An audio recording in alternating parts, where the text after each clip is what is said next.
Berpikir positif belum tentu hasilnya baik. Kalau kamu salah berpikirnya, kalau kamu belum paham apa itu pikiran.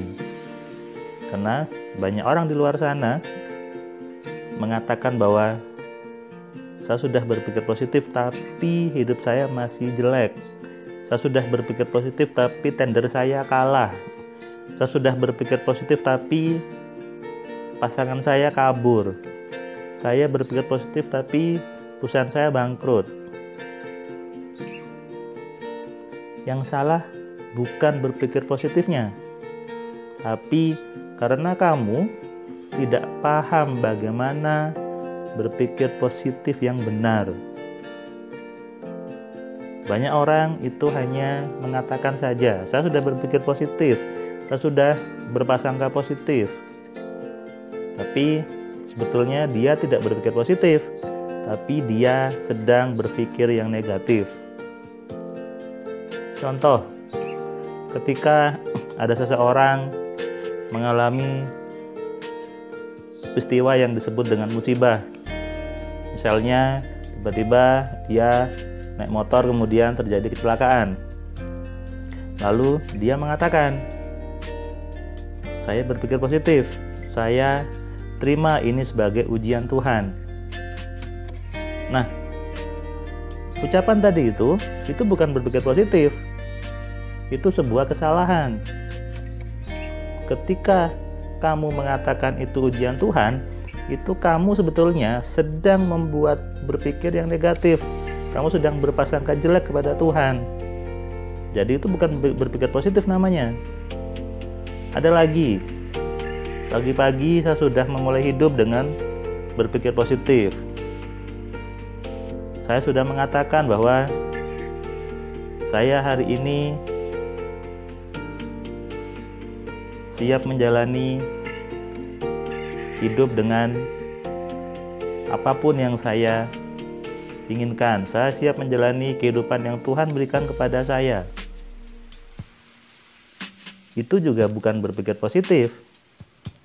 Itu salah. Ketika kamu mengatakan saya terima semua yang Tuhan berikan, ya berarti siap apapun.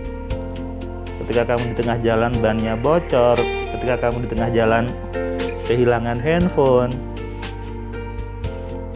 kamu harus siap. Nah, di sini yang banyak kesalahan di luar sana, bahkan banyak buku-buku, banyak seminar yang salah mengatakan makna berpikir positif. Jadi hati-hati. Bahkan saya bilang harus waspada bahwa berpikir positif bisa saja hasilnya jelek. Berpikir positif belum tentu baik kalau kamu tidak paham tentang pikiran. Kalau kamu tidak mengenal apa itu pikiran, kamu tidak paham kerja pikiran dengan benar. Jadi jangan buru-buru mengatakan saya berpikir positif. Sebelum kamu mengatakan berpikir positif, kamu harus tahu dulu apa makna berpikir positif. Jangan-jangan kamu berpikir positif tapi justru kamu negatif. Hasilnya pun negatif. Ya, jadi itu yang perlu saya ingin bagikan ke kamu. Kamu perlu sadari bahwa kalau kamu tidak memahami kerja pikiran secara utuh, maka percuma saja kamu berpikir positif. Nah, jadi seperti itu. Ketika kamu membaca buku cara berpikir positif, tapi buku itu menjelaskan sesuatu yang sebetulnya negatif, justru saya kadang merasa agak geli sebetulnya ketika ada sebagian orang yang mengatakan, Mas Firman, saya sudah berpikir positif tapi kenapa hasilnya jelek? Yang salah bukan berpikir positifnya, yang salah adalah kamu tidak paham betul bagaimana berpikir positif.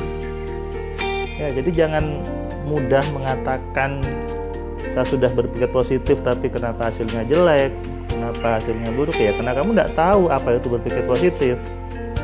Oke?